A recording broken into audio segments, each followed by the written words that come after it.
Beautiful mental factors. Sobhana Cetasikas.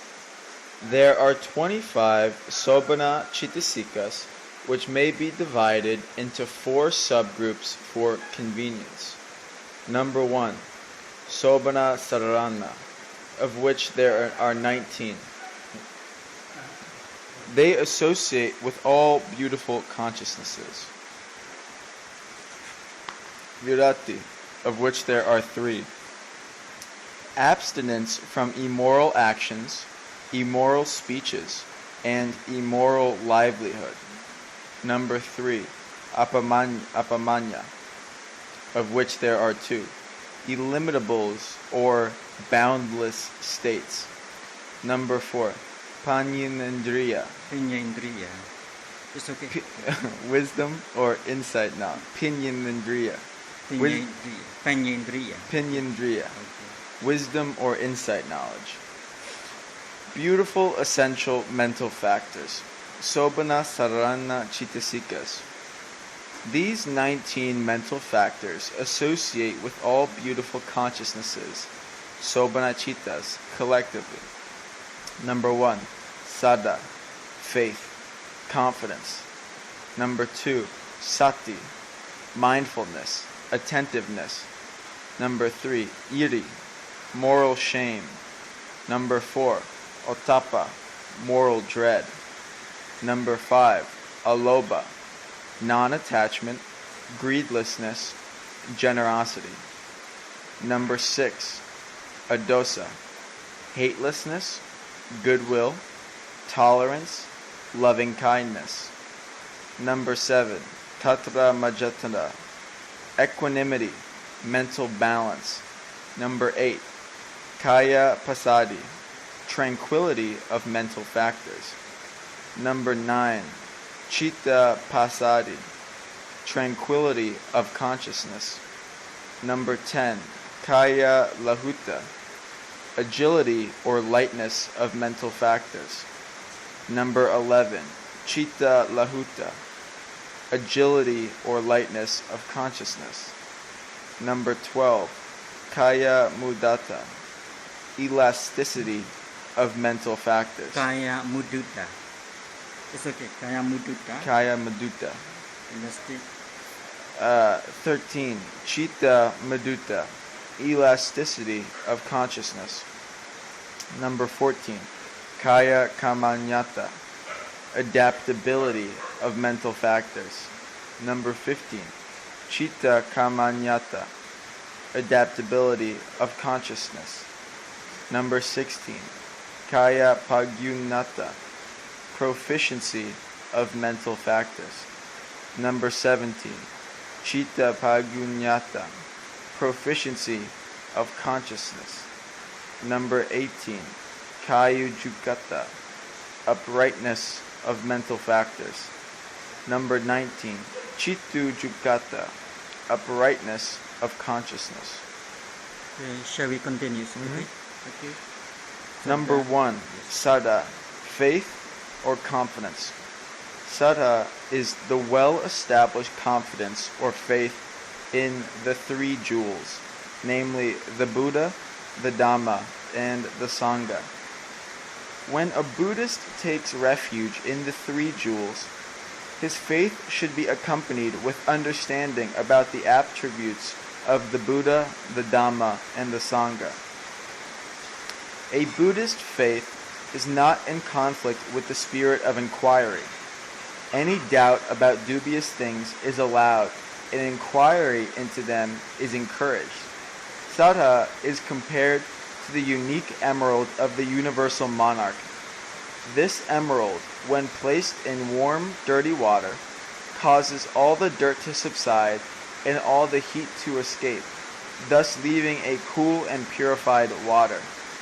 In the same way, when Sada associates with the Citta, all defilements such as Lobha, Dosa, Moha disappear, with the result that the mind becomes cool and clear. Sada is also compared with the hand which can grab jewels if one is lucky enough to be on a mountain full of jewels. Actually, one is more fortunate to be in contact with the Buddha's teaching than to be on the mountain of jewels, because one with saddha can acquire a lot of merit, which is more precious than jewels.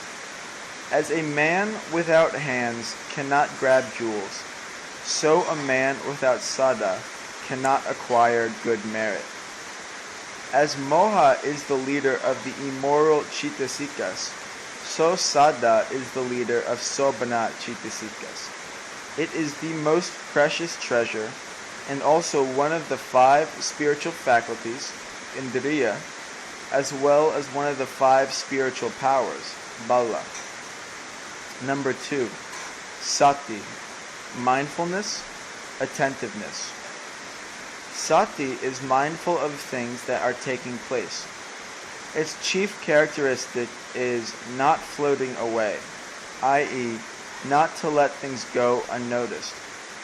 When one is not mindful enough, one does not remember what one sees or hears. It is like empty pots and pumpkins floating away on the water current. One can recall past events with sati, and sati can be developed.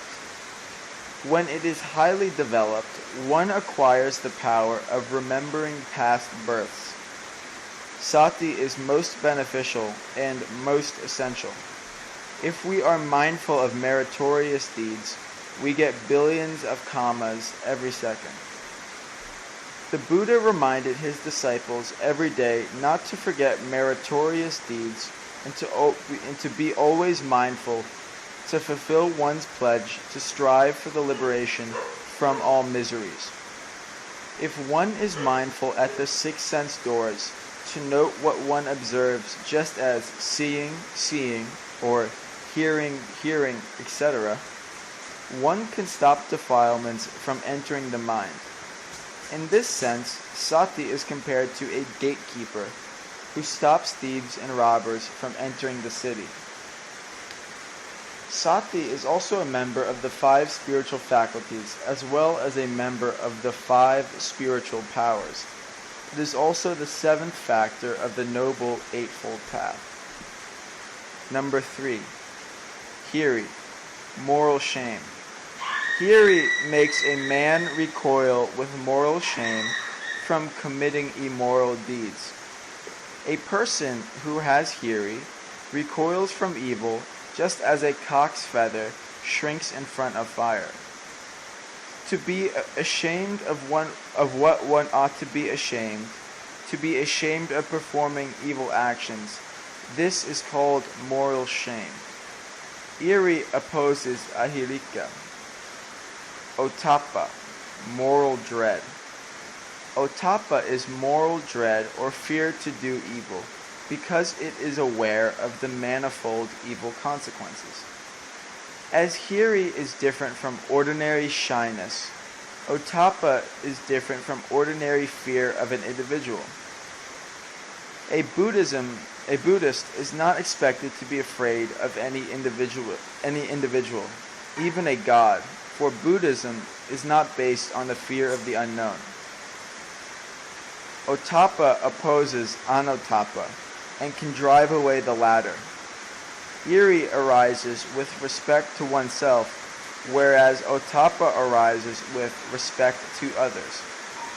Iri and otapa differentiates man from beast not to indulge in immoral acts such as sexual relations between mother and son or between father and daughter, even at the time of very low civilization. So Iri and Otapa are known as Lokapala Dhamma, i.e. the guardian of the world. Number 5. Alobha, greedlessness, non-attachment, generosity. Non-attachment to sense objects and greedlessness is the chief characteristic of alobha. As water drops run off a lotus leaf without adhering to it, alobha runs off sensuous objects without adhering to them. In this sense, alobha is like an arahant who has no greed at all and does not regard anything to belong to him. When one is not attached to one's possessions, one can give away money and things to charity. Here, a lobha manifests itself in the form of generosity. A lobha is opposed to lobha, and it can overcome lobha. It is one of the three moral roots. It is a positive virtue involving active altruism. Greed makes one selfish, whereas non-greed makes us selfless and benevolent. We practice almsgiving, or dana, to develop a lobha. Okay,